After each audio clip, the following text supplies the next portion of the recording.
Review and Scrutiny Committee meeting, which, due to government advice to the public to practice social distancing, will be held virtually, with committee members and officers accessing the meeting from remote locations. The meeting is being recorded and will be available via the Council's website to be viewed subsequently. Please, can everyone ensure all mobile phones are switched off or to silent mode?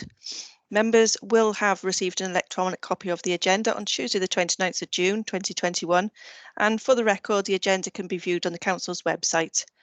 Members and officers will be speaking at various points during the meeting, and those speaking may switch their cameras on at that point, but I'll ask you, with the exception of myself as chairperson, at all other times keep your cameras and microphones switched off, as this will help to minimise any background noise and interference.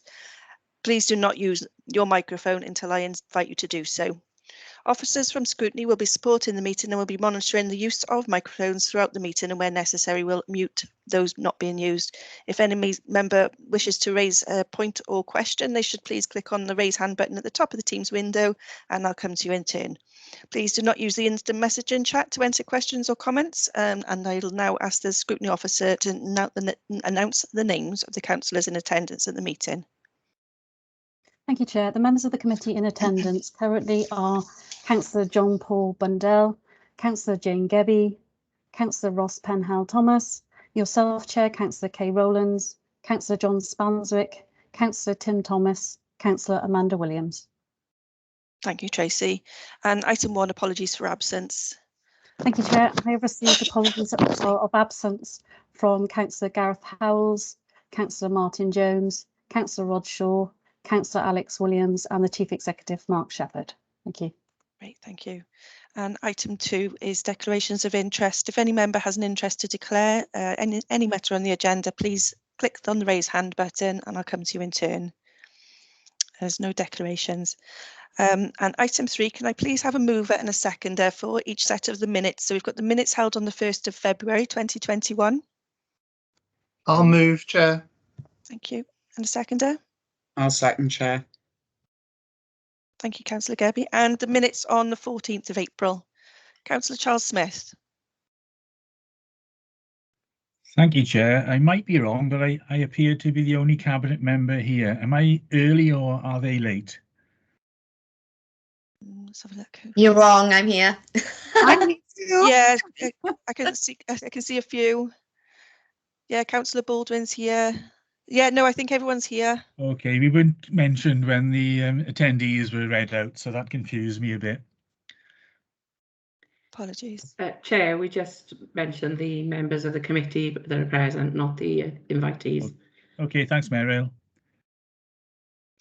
I'll hang move on. about then. Thank you. Excuse me. Can I have a mover and seconder for the minutes on the 14th of April? I'll move them, Chair. Thank you. And a seconder, please. Second. Thank you, Councillor Spanswick.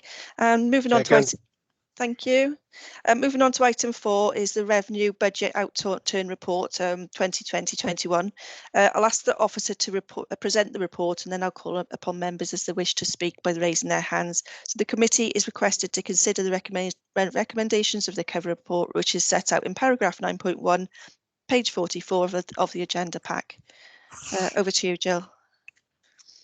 Thank you, Chair. For the purposes of the recording, Jill Lewis, Interim Chief Officer, Finance, Performance and Change. Chair, as you know, I presented this report to Cabinet only just over a week ago and to Council. Do you want me to go through the report in detail as I did at Council? Would you like me to go through it to pick out the salient points again? I don't think there's any. There's no need. The councillors that are on screen at the moment, we've seen the report. There wasn't many questions on the report. There was comments on how the report was set out again, which you may have suspected. And the majority of the report is actually on. The questions are on. Well, the overall report rather than the appendices. So we won't go through them one by one. Is there anything you want to pull out as? I suppose my only comment would be, just for the record, I think, to say that you'll see a summary again of the financial position, and I just wanted to draw the committee's attention to the narrative which demonstrates that this is an incredibly unique position this year, and I think that ought to be recorded in the minutes, that it is only really for the reasons that I set out previously at Cabinet and Council, that the money from the hardship fund in the first instance from the Welsh Government, the money from the significant grants that we received in the last quarter, at least 9 million in terms of one-off grants that are for specific purposes, and the subsidy on council tax collection are the reasons why the year-end position looks so different from what we might have expected, and indeed the position that I reported to COSC in Q3 that we were expecting. So I think that is my first point. And the second point, again, which I made at Cabinet and at Council, is that the overall position remains quite difficult for going forward. There are incredible pressures. We're still not out of the pandemic, as we know. And as I've said previously, the Directorate budgets in the main still have an underlying deficit position. And I said that at Cabinet and at Council, that there are some real significant deficits, and the schools position in particular is masked by nearly 9 million of one-off grants, whereas actually what I was forecasting was the majority of schools being in deficit. So I think it's that uncertainty of the pressures of the future, and the fact that you will have seen, I'm sure, in the press, a number of directors of finance having to issue Section 114 notices where they are actually in danger of going bankrupt, and they think that about 35 councils at the moment are getting to that position. So what we're seeing here is sort of a tale of two halves, if you like, since we're in the middle of the Euros, which is a unique, significant surplus, but actually the underlying position is could be quite perilous. So that's all really I wanted to say. I won't go through the detail, as you say. Councillors has an opportunity to hear that previously, but happy to take as many questions as you have. Thank you very much, Jill. Thank you. I've got Councillor John Paul Blundell. Thank you, Chair. Let me lower my hand before I forget. Yeah, it's just Jill. It's just obviously you mentioned there about the grants and the hardship funds that we have received in the last few months. And how where you came to cost for Q3, and you told us about where you think the picture would be. Now, obviously in Q3 you didn't know these were coming up. So no, hang on. In Q3, obviously you gave us a very different picture.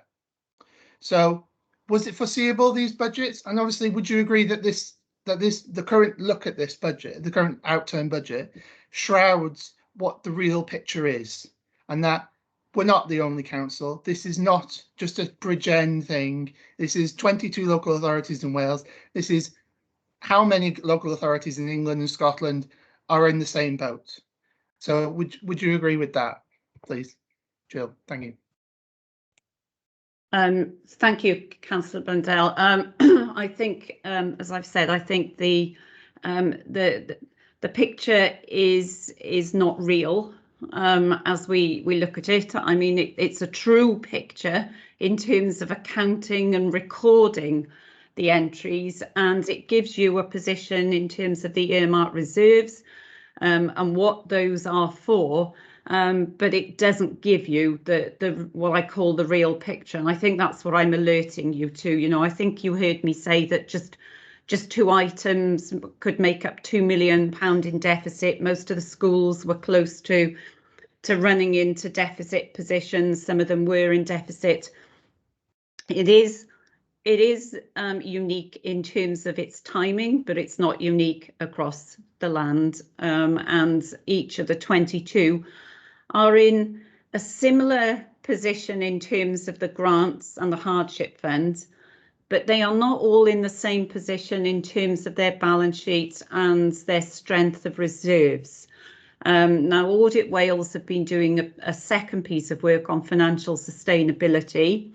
I've seen the first draft of that. I haven't cleared it yet, but that says that despite our underlying deficit position, we've still got a fairly strong level of reserves. And that's kind of where I want to be going into a very uncertain future, I think, in terms of the pressures that we might face. And as I say, I'm heartened by that, because I'm constantly looking at other councils that are facing a very, very difficult position. Now, a lot of those will have gone into big commercial enterprises, and obviously, you know, I think you've heard me say that you've got to be very, very wary of catching a cold on some of these, and who could have forecast, you know, COVID and all the rest of it. And so some of them have, you know, have got into real difficulties. Thank you, Jill. I'll bring in Councillor Smith in a moment. I just wanted to make comments on the two particular volatile budgets that you've mentioned, which is obviously social services and or adult social care and the school transport. I just want to make sure, obviously there's a decision from the Welsh Government to put the policy on hold at the moment, and sorry, to change the policy, the measurements on the policy, and the Cabinet have decided to hold it at the moment. But can we have reassurance that officers are still working on this policy, and maybe members could have updates on a regular basis as to what's happening, so that when the policy from the Welsh Government does come out, we're ready to hit the ground running to ensure that we're not going to be in the position with this pressure?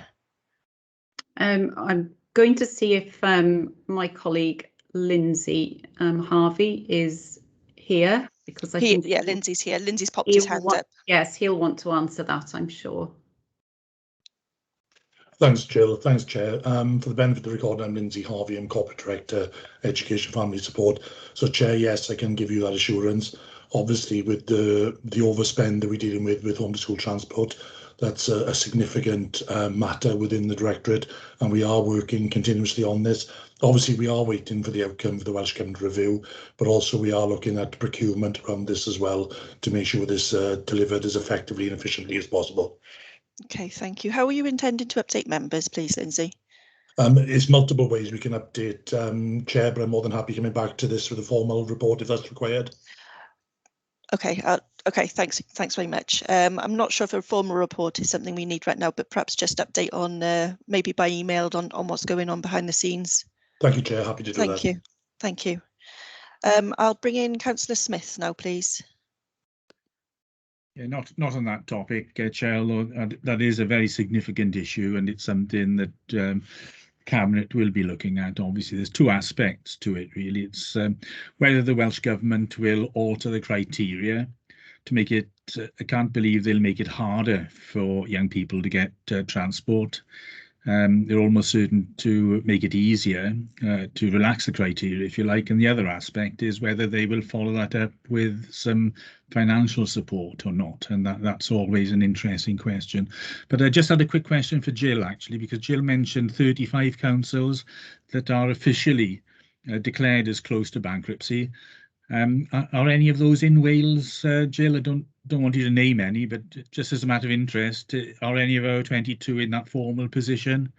Thank you for the question, Councillor Smith. I can't say I know whether any of the 22 are. I know that, for instance, Merthyr, as you well know, had a very public letter about their financial position prior to COVID.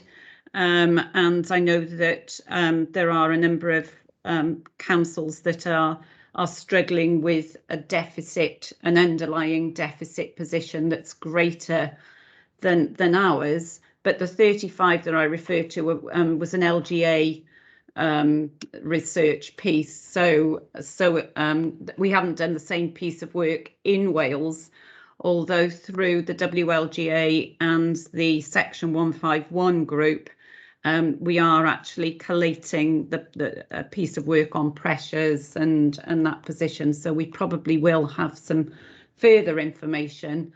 But, you know, just from my own contacts, I know that some are facing some quite difficult decisions. There hasn't, sorry, just to add to that, none of the 22 have issued a Section 114 notice in Wales. Thank you, Jill. That's certainly an interesting piece of work. Will we have access to that? Because that comparative data might be very relevant for us.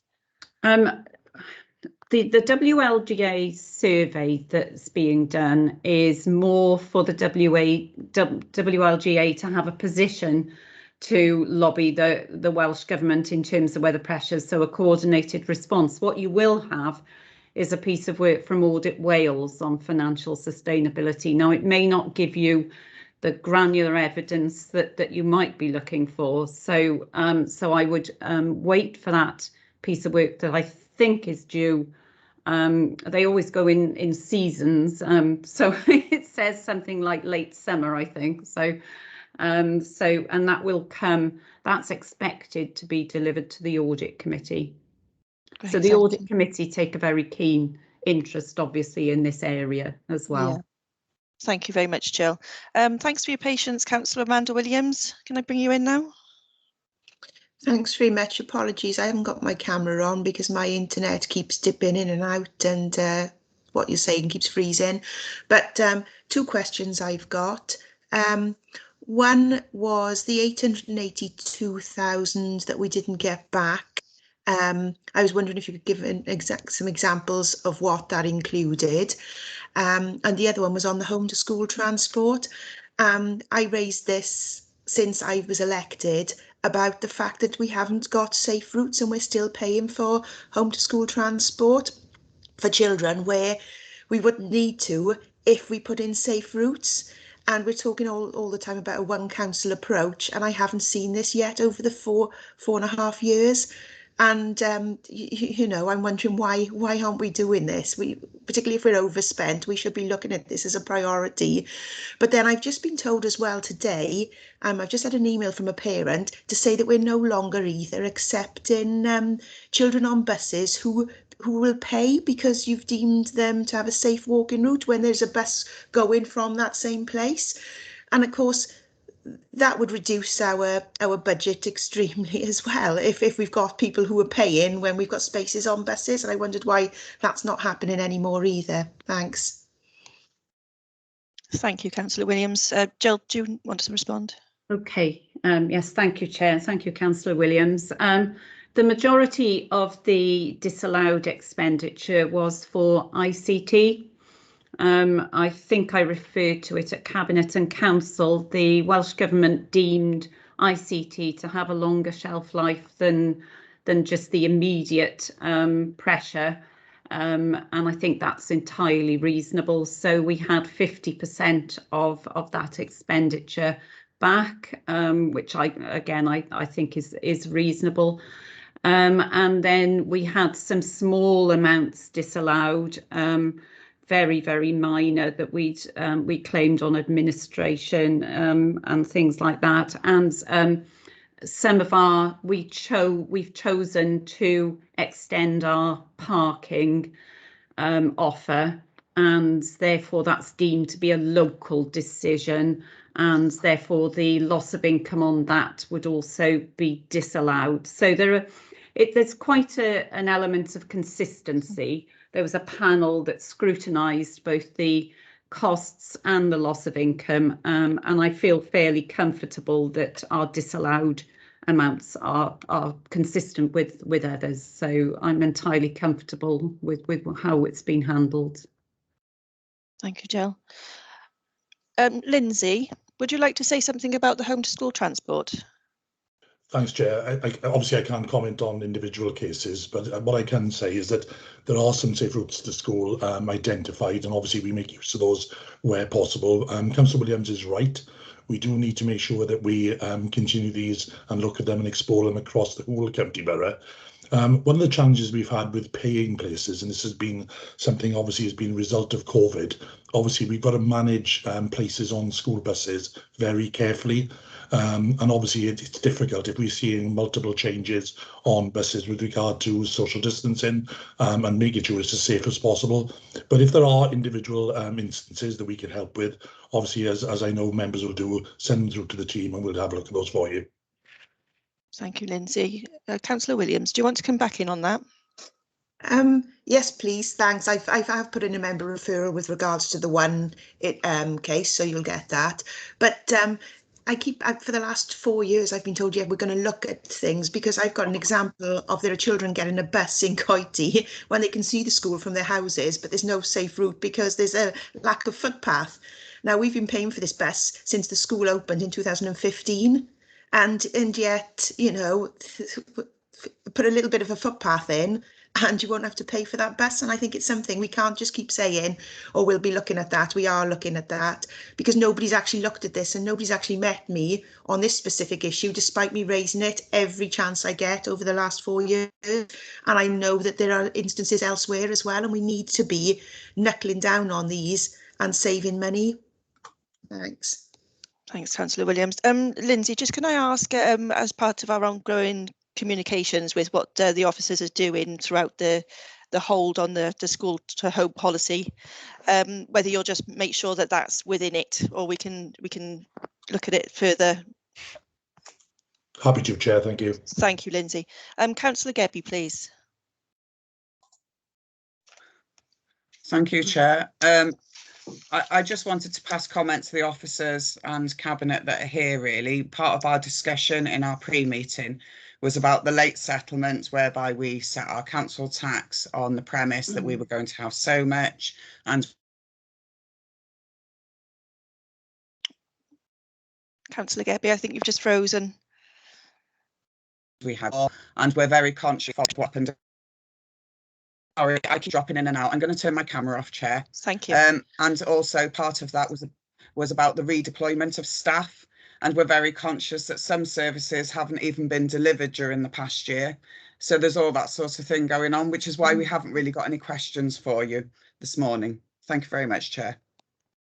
Thank you, Councillor Gebbie. I've got nobody else speaking on this item now, so I'll move to item 5. I'll ask the officer to present the report. It's the council's performance against its wellbeing objectives 2021. And again, if I can call upon members to indicate in the usual way. So we are requested to consider recommendations of the cover report set out in paragraph 9.1 on page 62 of the agenda pack.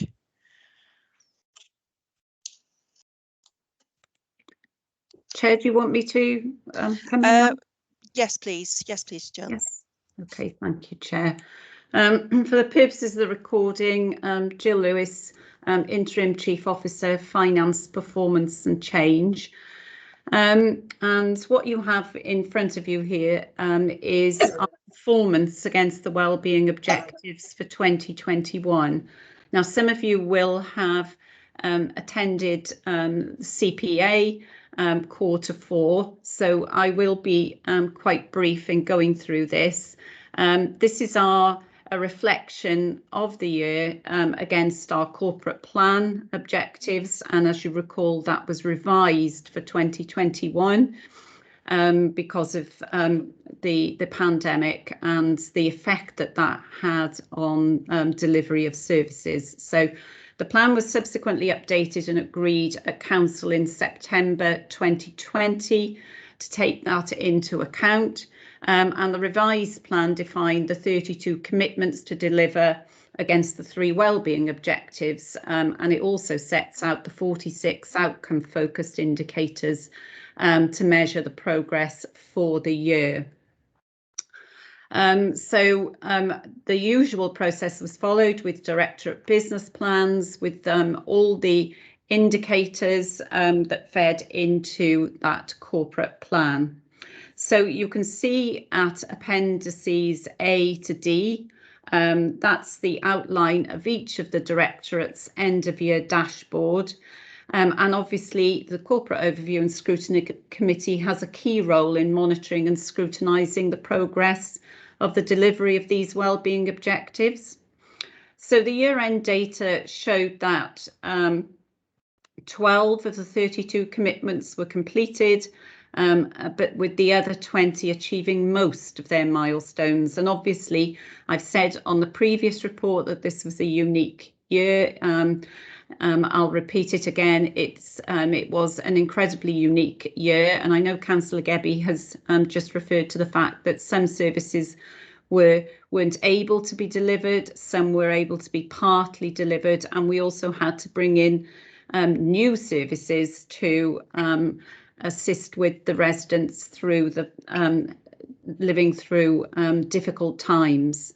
So of the 440 indicators collected as part of the corporate planning process, there were 89 that had targets where data has been submitted. And I think that's a reflection of the very difficult year that we had. We weren't able to collect data for all the indicators. So of the 89 indicators with targets, over half were on target, 10 were off target by less than 10%, and 32 missed their target by more than 10%. As I say, there were 51 indicators with either no target or no data available at the year end.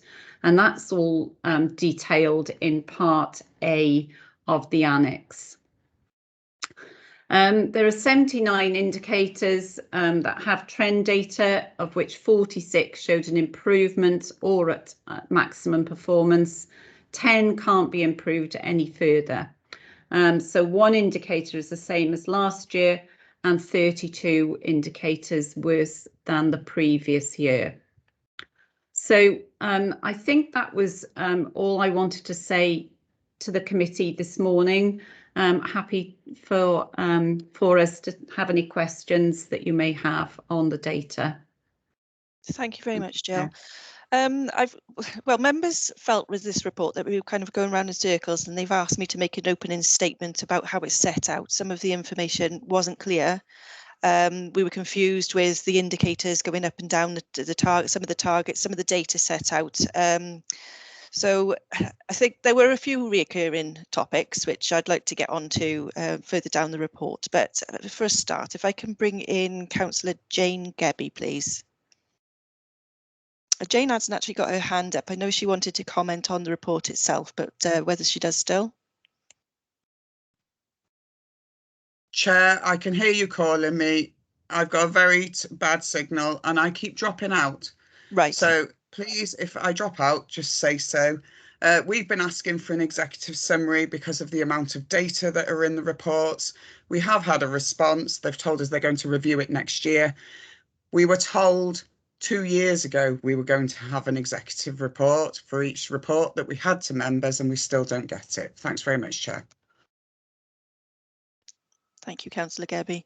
I don't know how you're going to respond to that at the moment, Jill, to be honest with you. Councillor John Paul Blundell, sorry, getting tongue-tied, suggested that the chairs have a meeting to... do you want to go into your question? No, John? sorry, I thought you were going to call me in about my point, so I was getting myself ready. But no, you carry on. But yeah. Well, in a nutshell, you suggested that the chairs have a meeting so we can actually get down to the gritty of what we don't understand, what we do understand, and how we actually want this information reported. But I'll hand over to you now so you can say more.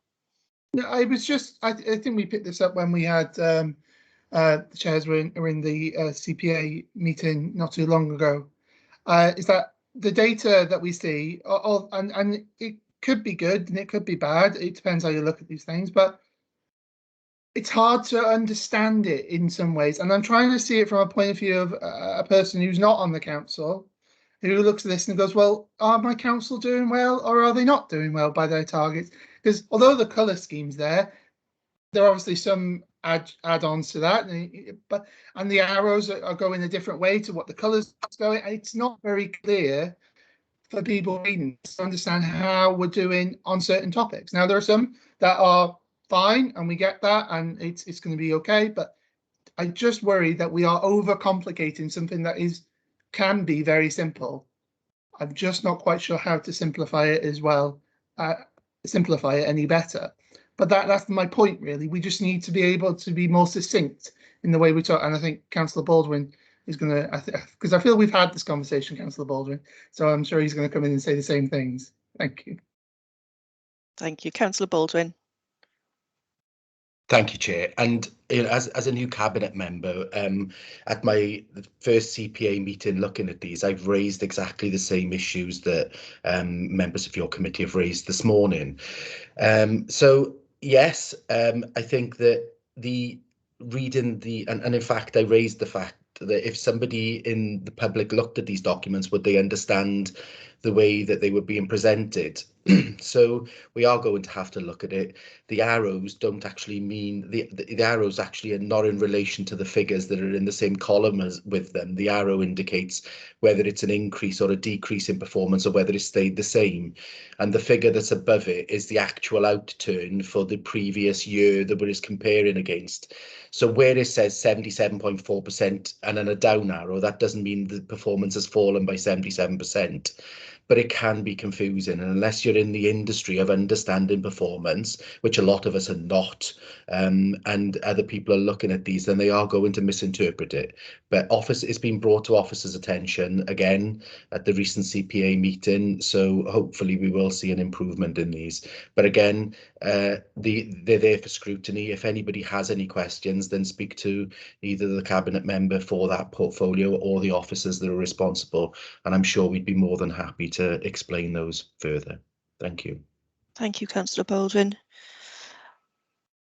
I've got no hands up at the moment. If I could just make a comment then, if we could perhaps ask officers to get in touch with us, the three chairs, to set something up so we can open up a discussion on perhaps how we simplify these reports. That's the million-dollar question, I know, but obviously things are going round in circles and nothing's moving. So we'd obviously like to simplify it for both councillors to read and also for officers to actually report to us as well.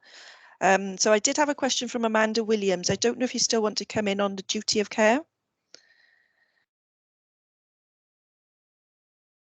No, perhaps. Okay. Yeah, sorry, I was just trying to get in there. Are you talking about us members, the one I raised in our Slightly changing topic now. We're looking at the workplace and the council's duty of care to make sure that councillors are okay. That's right. Yeah.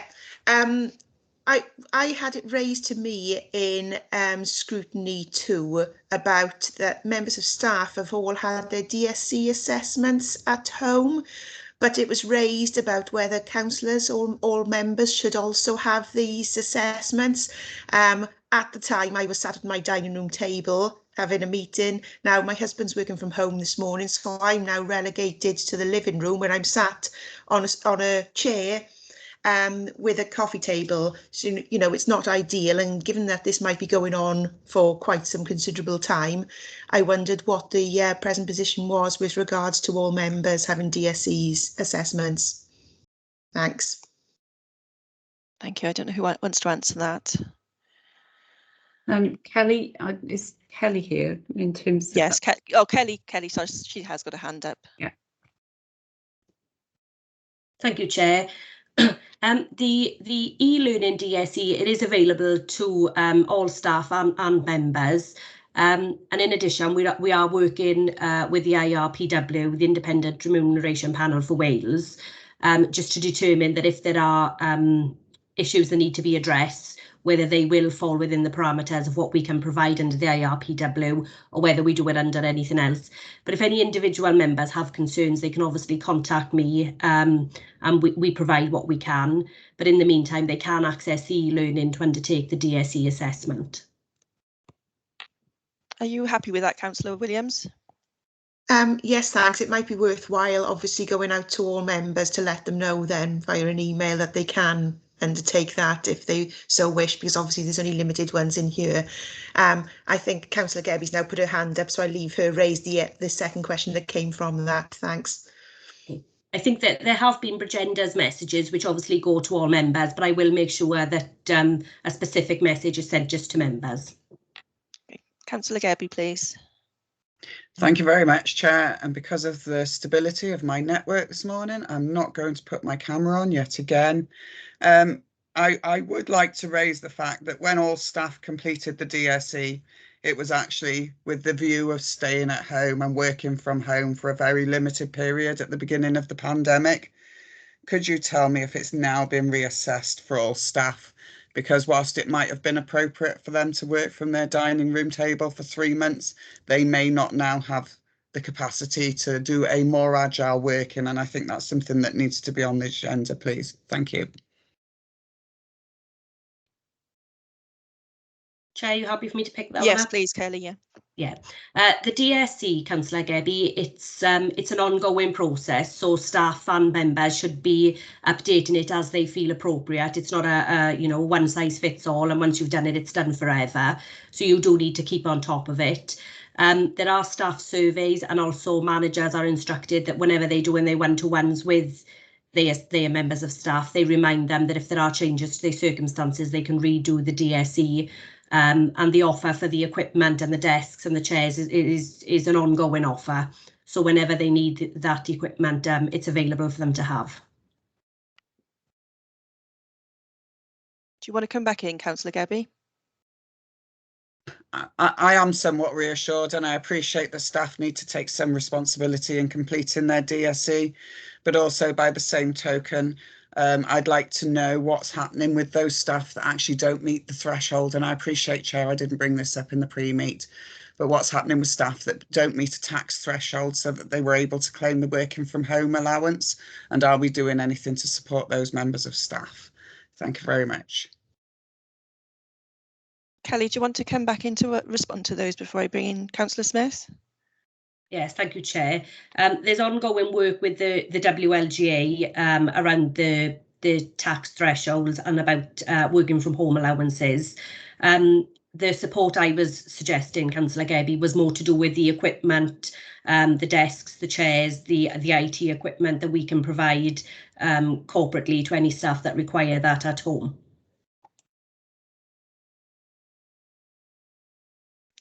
Thank you. If I can bring in Councillor Smith now, Charles Smith.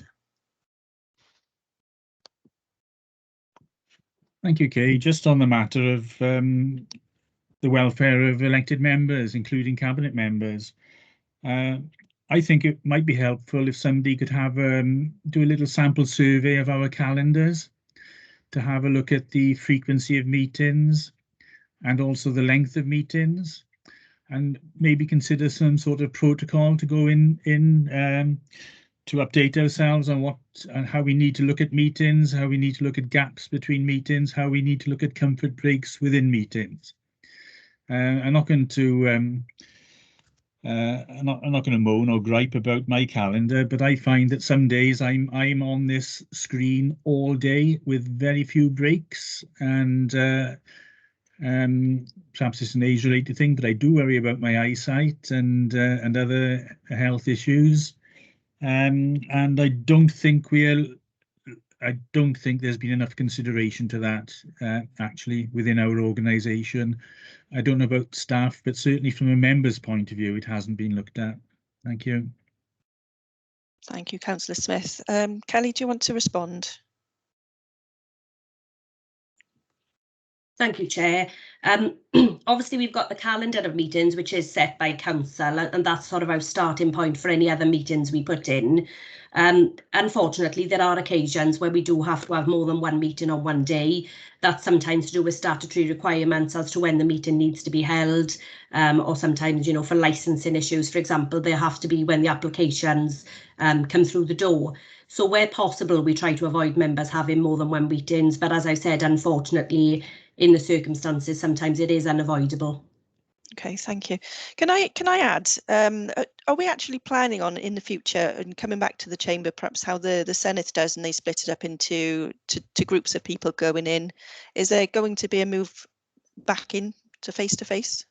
Yes, we're working on that at the moment. At the last assessment, we've worked that the chamber can only hold 12 individuals.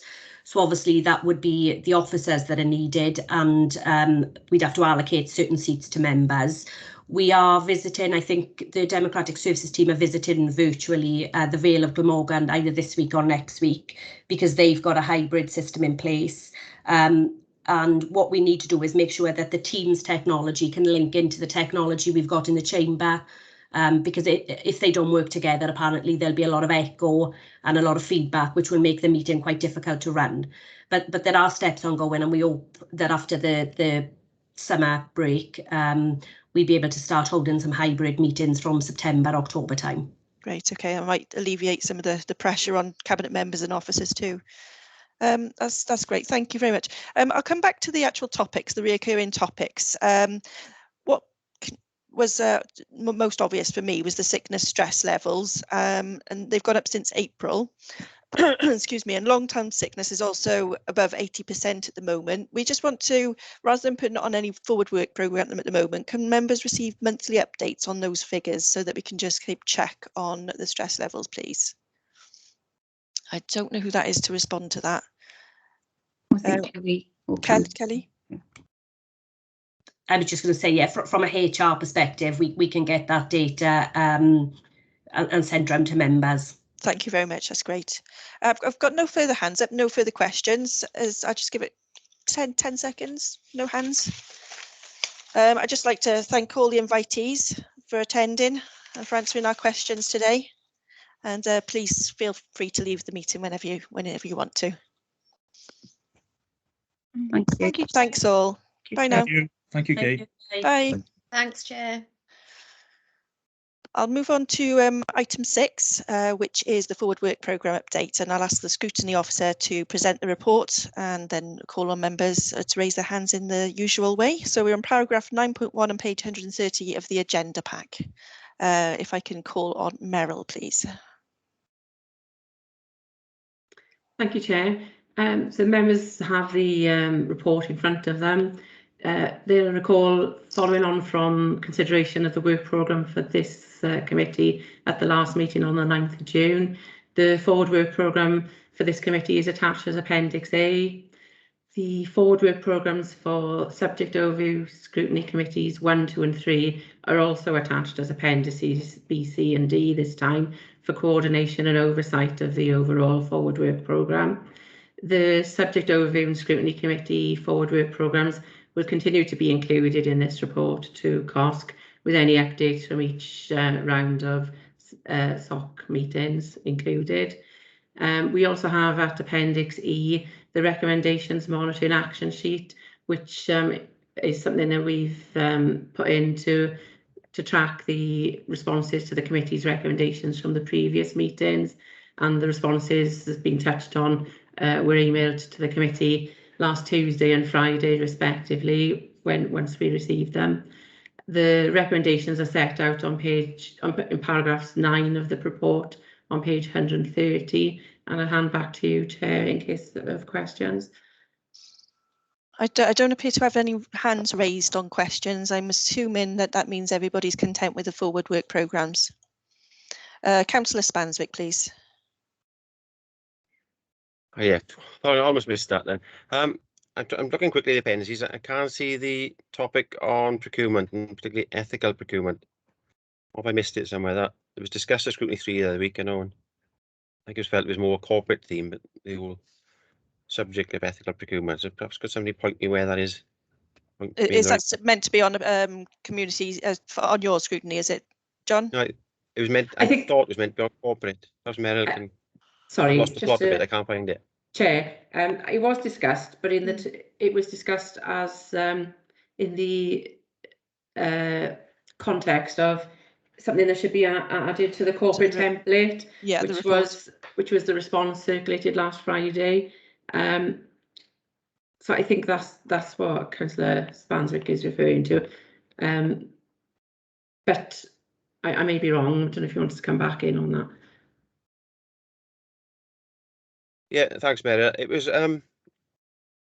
more. It should be in the corporate template, but it's no more what we do with contracts in the future as they come up to make sure that they are taking into account ethical procurement and local procurement, and that we are sort of putting the contracts out, treating people with the same terms and conditions as if they're employed directly by BCPC.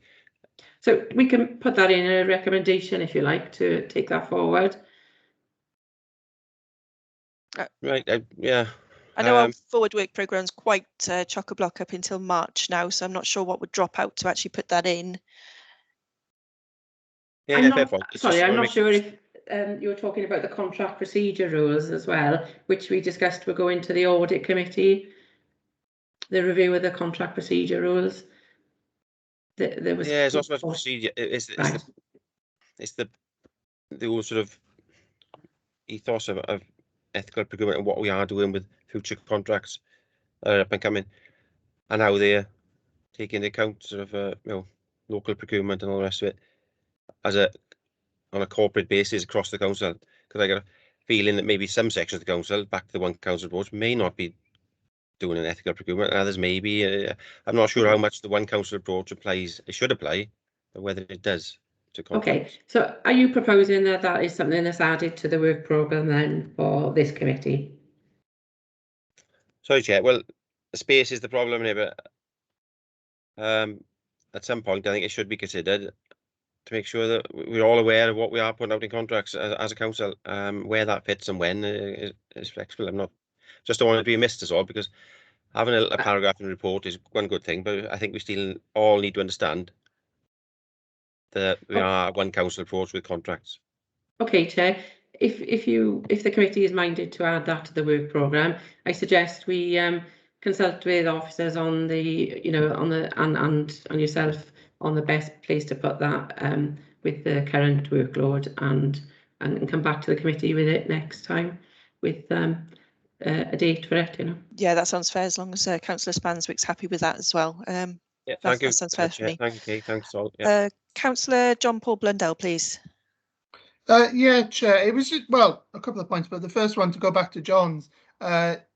Yeah, I agree it should be on there. I'm just wondering if we can incorporate it into other agenda items, capital strategy, corporate plan. I think it could be incorporated into other parts of another reports so that one council approach is followed. But going back to the original point, I did put my hand up. SOC 1, if I can, obviously you're the chair of that and there's viewers on there. I don't see, because we discussed in the meeting about sexual harassment and other forms of harassment in schools and how they're being dealt with. I just don't see it on the agenda. I'm just wondering, am I missing it? I am prone to. You're not missing it. No, we did. Do you want to come in, Meryl? Sorry, Chair. Yes, you're quite correct.